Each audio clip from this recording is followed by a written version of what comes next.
Shri Rajaram inter college Tariyari craft Jaunpur. प्रिय बच्चों, online कक्षा में आपका स्वागत है। कक्षा 10 विषय हिंदी। देखिए, हिंदी विषय में पद में आज हम लोग पढ़ेंगे प्रभु ही चितई पुनि चितव मही राजत लोचन लोल खेलत मन सिज मीन जुग जनु विधुमंडल डोल गिरा अलिन मुख पंकज रोकी प्रगट न लाज निशा अवलोकी लोचन जल रह लोचन कोना जैसे परम कृपन कर सोना सक्ची व्याकुलता बड़ी जानी धर धीरज प्रतीत उर आनी तन मन बचन मोर पन साचा रघुपत पद सरोज चितुराचा तव भगवान सकल उर्वासी करही मोहि रघुबर कै दासी जेहके जेहि पर सत्य स्नेहु सो तेहि मिलई न कछ संदेहु प्रभ तन चितई प्रेम तन ठाना कृपा निधान राम सब जाना सियहि बिलोक तकेव धनु कैसे चितव गरुण लघु ब्यालहि जैसे। ठीक है, ये पद्य है आपका। तो सर्वप्रथम आप हेडिंग देंगे पद्यांश। पद्यांश में लिखेंगे शुरू का 2 शब्द और डैश डैश करके अंत का 2 शब्द। प्रभु ही,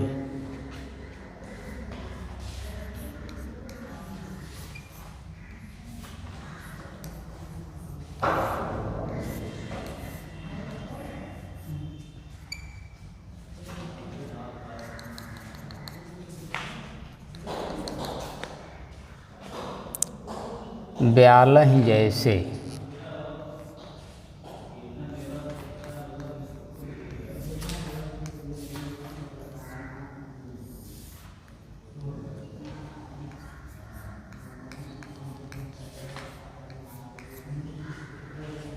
ठीक है, फिर हेडिंग देंगे संदर्भ।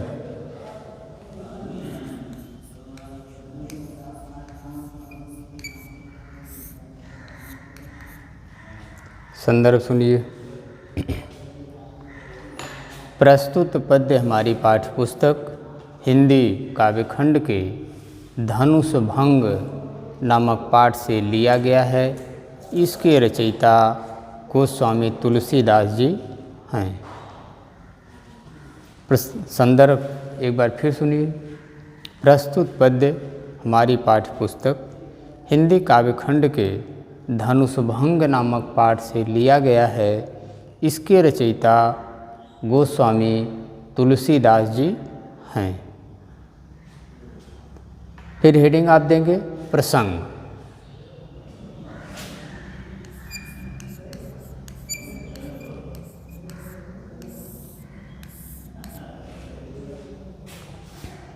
प्रसंग में आप लिखेंगे कि इस पद्य में धनुष भंग, इस पद्य में धनुष यज्ञ में आए हुए प्रतिभागी राजाओं के असफल हो जाने पर सीता जी श्री राम की तरफ सफल होने की दृष्टि से देखते हुए देवी देवताओं से यहाँ प्रार्थना कर रही हैं। ठीक, प्रसंग एक बार फिर सुनिए। इस पद्य में धनुष यज्ञ में प्रतिभागी राजाओं के असफल हो जाने पर सीता जी श्री राम की तरफ देखते हुए अपने मन में देवी देवताओं से उनकी सफलता के लिए प्रार्थना कर रही हैं। प्रसंग के बाद फिर व्याख्या लिखेंगे।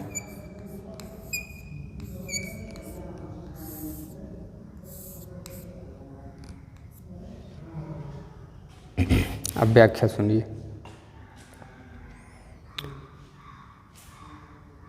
प्रभु चितई पुनि चितव मही राजत लोचन लोल खेलत मन सिज मीन जुग जन विधुमंडल डोल गिरा अलिन मुख पंकज रोकी प्रगट न लाज निशा अवलोकी लोचन जल रह लोचन कोना जैसे परम कृपन कर सोना सच्ची व्याकुलता बढ़ जानी, धर धीरज प्रतीत उर आनी। तन मन बचन मोर पण साचा, रघुपति पद सरोज चितुराचा। तव भगवान सकल उर्वासी, करही मोहि रघुबर कै दासी। जहिके जहि पर सत्य स्नेहु, सो ते मिलै न कछु संदेहु। प्रभ तन चितहि प्रेम तन ठाना, कृपा निधान राम सब जाना। सियहि बिलोक तकेउ धन कैसे, चितव गरुड़ लघु ब्यालहि जैसे। अब व्याख्या सुनिए। कवि कह रहा है कि प्रभु श्री राम को देखकर फिर पृथ्वी की तरफ देखती हुई सीता जी के चंचल नेत्र इस प्रकार से सुशोभित हो रहे हैं, जैसे मानो चंद्रमंडल रूपी सरोवर में कामदेव की दो मछलियां जल क्रीड़ा कर रही हैं। यह तो हुआ आपके दोहे का अर्थ कि कवि कह रहा है कि प्रभु श्री राम को देखकर, प्रभु श्री राम की तरफ चाहत भरी दृष्टि से देखते हुए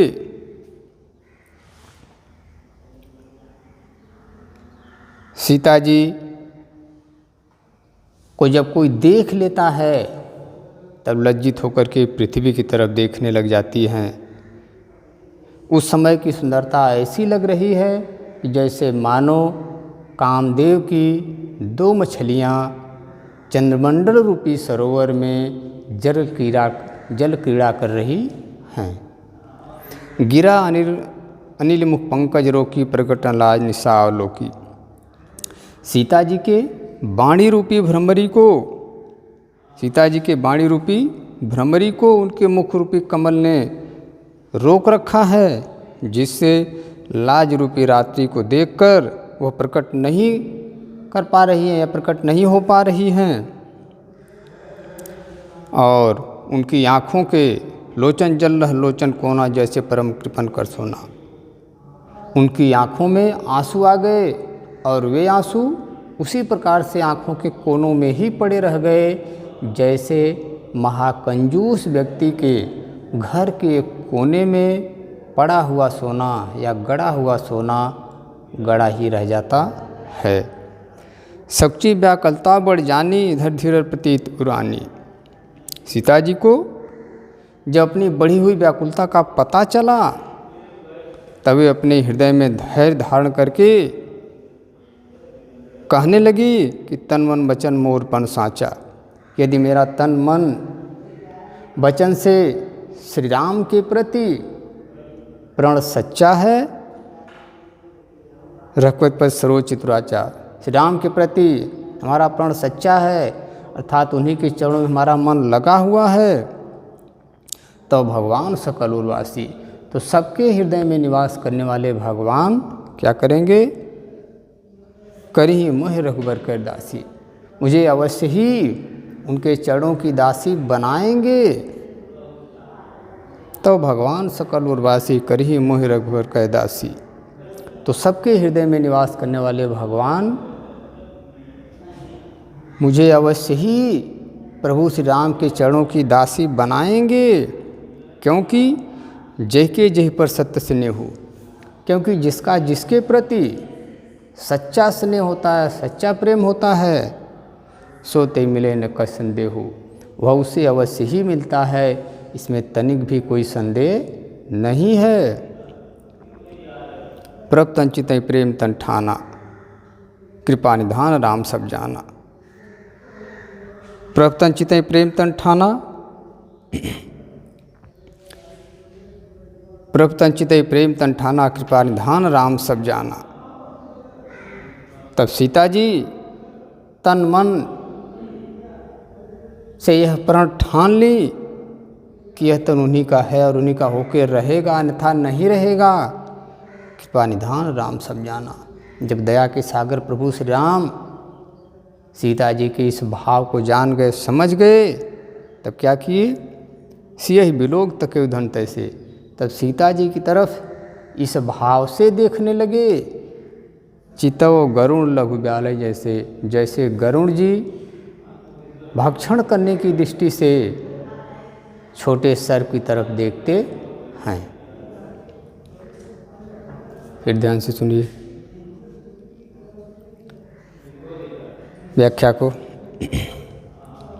कवि कह रहा है कि प्रभु श्री राम की तरफ चाहत भरी दृष्टि से देखते हुए सीता जी को जब कोई देख लेता है तो वे लज्जित होकर के पृथ्वी की तरफ देखने लगती हैं। उस समय उनकी सुंदरता ऐसी लग रही है जैसे मानो चंद्रमंडल रूपी सरोवर में कामदेव की 2 मछलियाँ जल क्रीड़ा कर रही हैं। गिरा अनिल मुख पंकज रोकी प्रकट लाज निशावलोकी। सीता जी के वाणी रूपी भ्रमरी को उनके मुख रूपी कमल ने रोक रखा है। सीता जी के वाणी रूपी भ्रमरी को उनके मुख रूपी कमल ने रोक रखा है, जिससे लाज रूपी रात्रि को देखकर वह प्रकट नहीं हो पा रही हैं तथा सीता जी के नेत्रों में प्रेम के आंसू आ गए और वे आंसू उसी प्रकार से आँखों के कोनों में ही रह गए जैसे परम कृपण कर सोना, जैसे महाकंजूस व्यक्ति के घर के कोने में गड़ा हुआ सोना गड़ा ही रह जाता है। सच्ची व्याकुलता बढ़ जाने धर धीरज प्रतीत उर आने।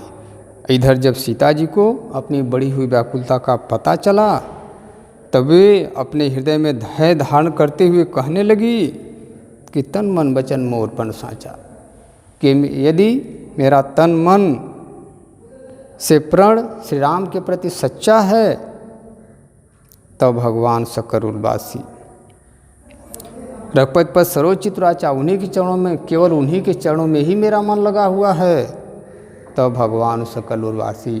तो सबके हृदय में निवास करने वाले भगवान करिए मोह रघुबर कर दासी, मुझे अवश्य ही उनके चरणों की दासी बनाएंगे, क्योंकि जय के जय पर सत्य स्नेह हो। क्योंकि जिसका जिसके प्रति सच्चा स्नेह होता है, सच्चा प्रेम होता है, सोते मिले न का संदेह, वह उसे अवश्य ही मिलता है। इसमें तनिक भी कोई संदेह नहीं है। प्रत्यचित प्रेम तन ठाना।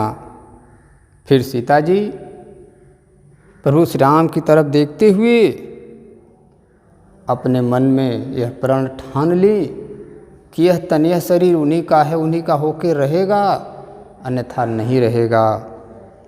कृपा निधान राम सब जाना। जब दया के सागर प्रभु श्री राम सीता जी के इस भाव को जान गए, सिय बिलोक तक शिवधन कैसे, तब सीता जी की तरफ देखते हुए शिवधनुष की तरफ इस भाव से देखने लगे।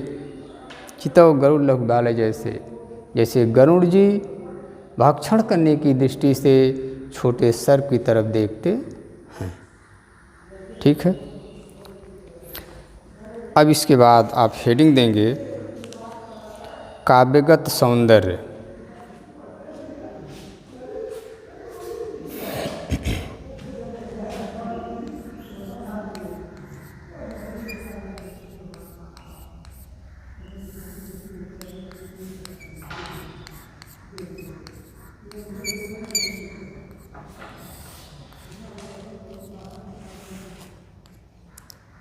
काव्यगत सौंदर्य सुनिए ध्यान से।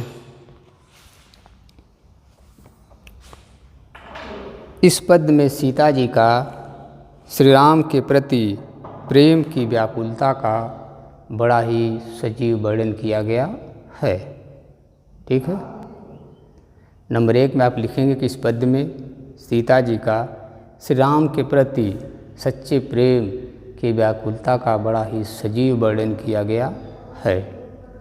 नंबर 2 में आप लिखेंगे कि इस पद्य की भाषा अवधी है। नंबर 2 में लिखेंगे इस पद्य की भाषा अवधी है। और नंबर 3, इस पद्य में दोहा और चौपाई छंद है। ठीक है। तीसरे नंबर में आप लिखेंगे कि इस पद्य में दोहा और चौपाई छंद है।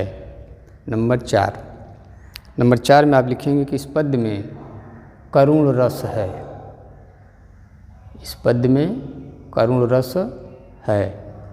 और नंबर 5, इस पद्य में उपमा तथा रूपक अलंकार है। ठीक। नंबर 5 में आप लिखेंगे कि इस पद्य में उपमा तथा रूपक अलंकार है।